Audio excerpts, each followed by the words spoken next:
kita masuk pada pembahasan yang pertama, yaitu apa itu pengambilan keputusan.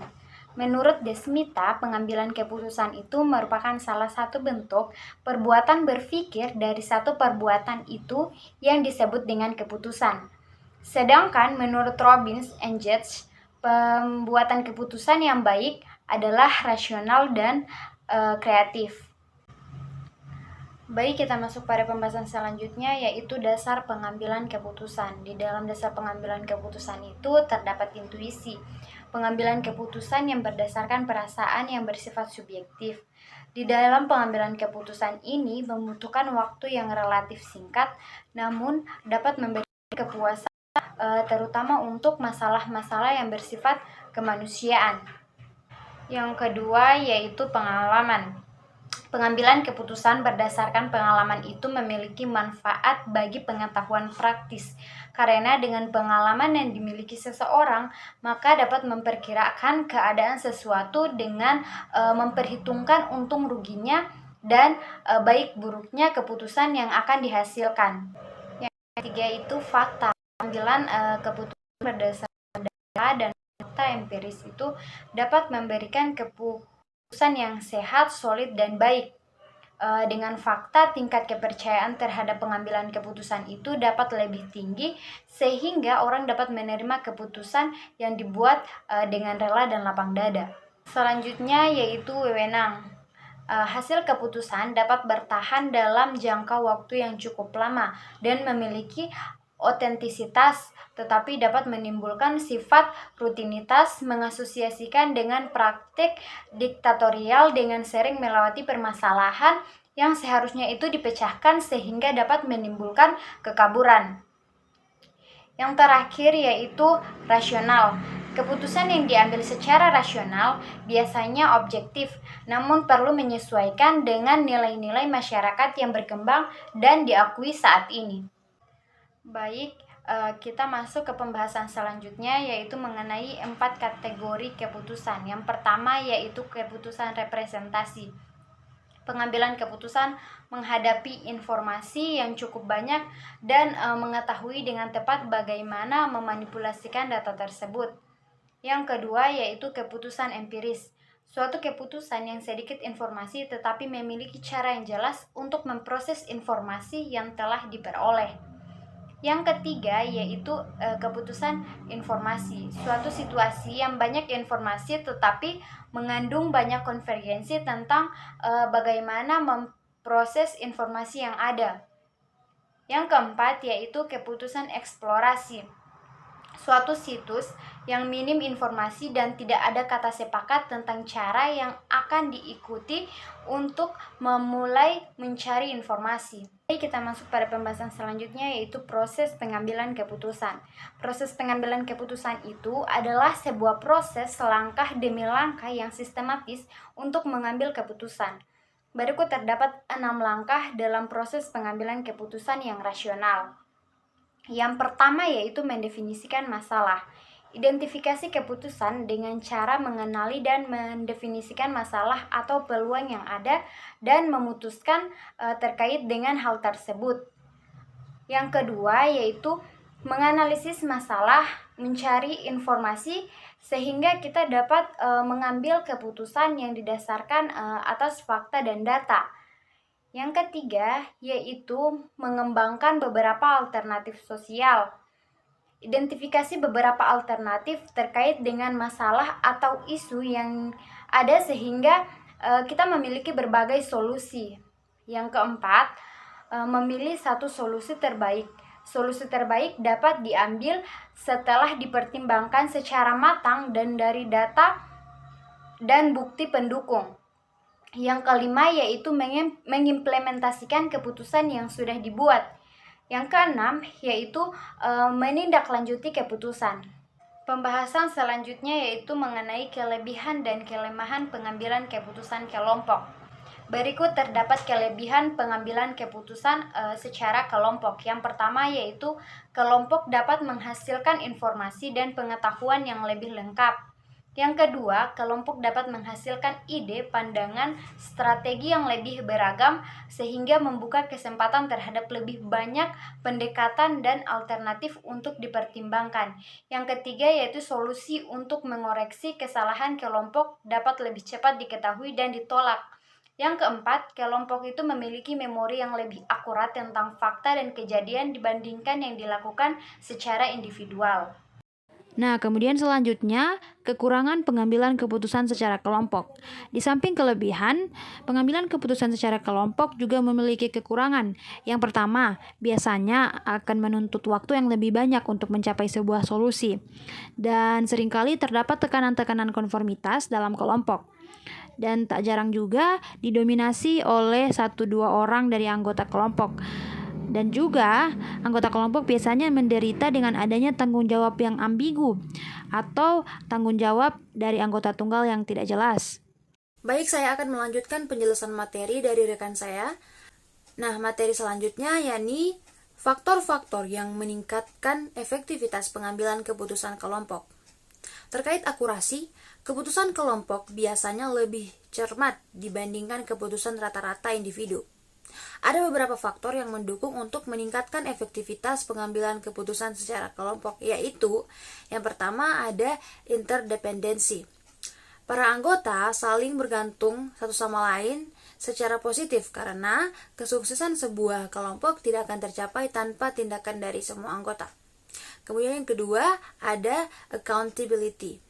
Jadi setiap individu mempunyai tanggung jawab satu sama lain dalam setiap kelompok, baik secara kualitas maupun kuantitas.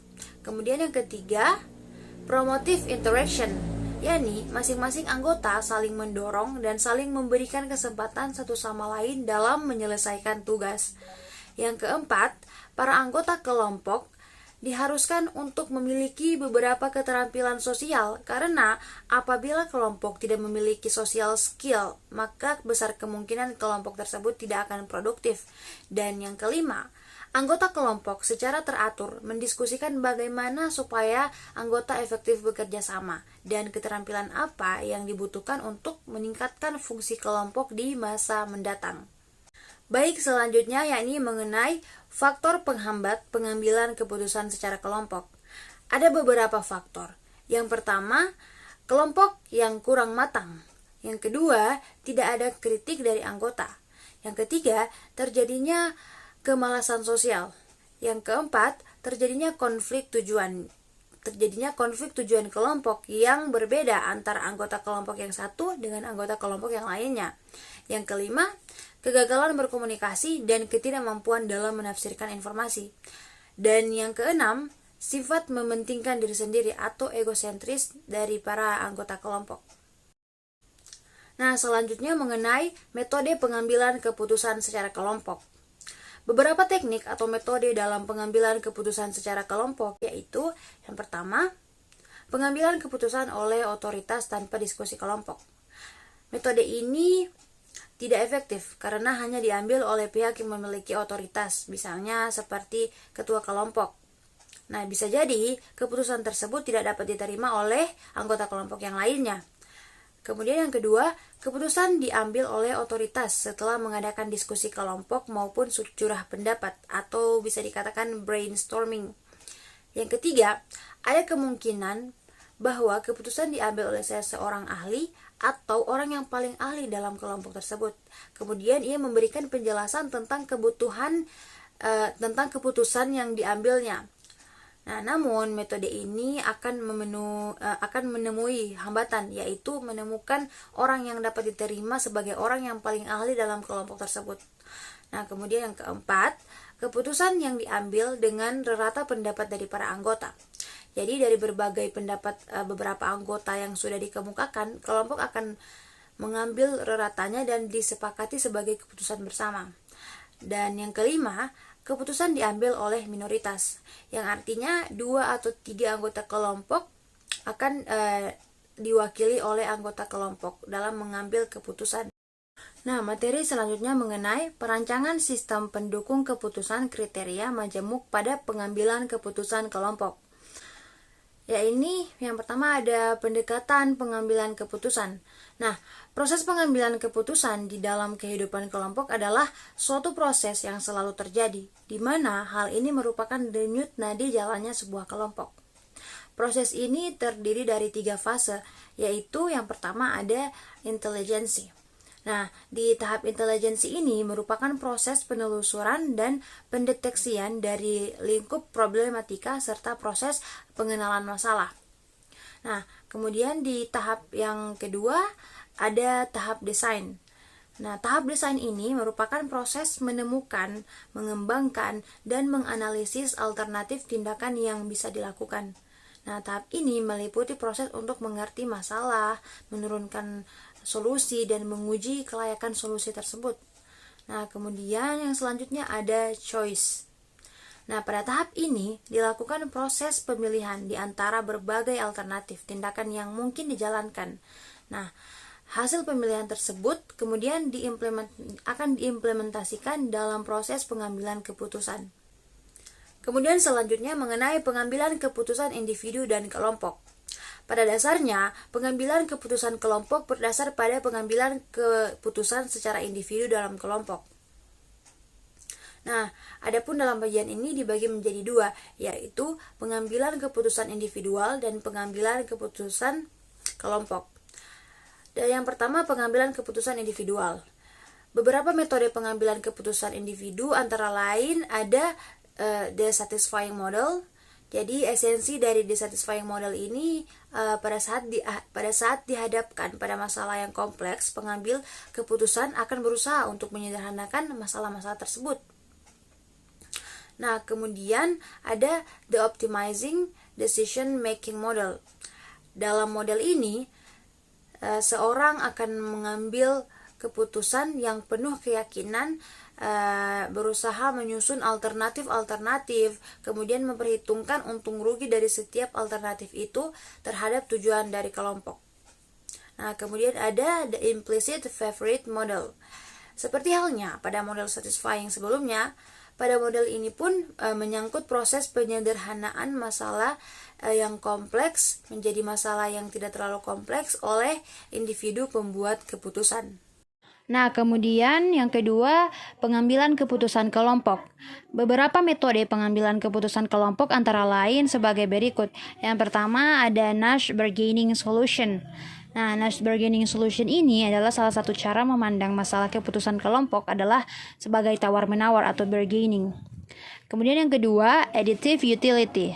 Additive utility atau pengambilan keputusan ini didasarkan pada langkah lebih baik mencapai kebaikan bersama atau kolektif daripada untuk kebaikan individual yang tidak adil, yang tidak dapat mencapai tujuan bersama yang diharapkan.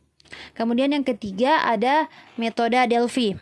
Nah, metode Delphi ini adalah suatu teknik membuat keputusan yang dibuat oleh suatu kelompok, di mana anggotanya terdiri dari para ahli atas masalah yang akan diputuskan. Baiklah, sekian penyampaian materi dari kelompok 6 mengenai pengambilan keputusan kelompok.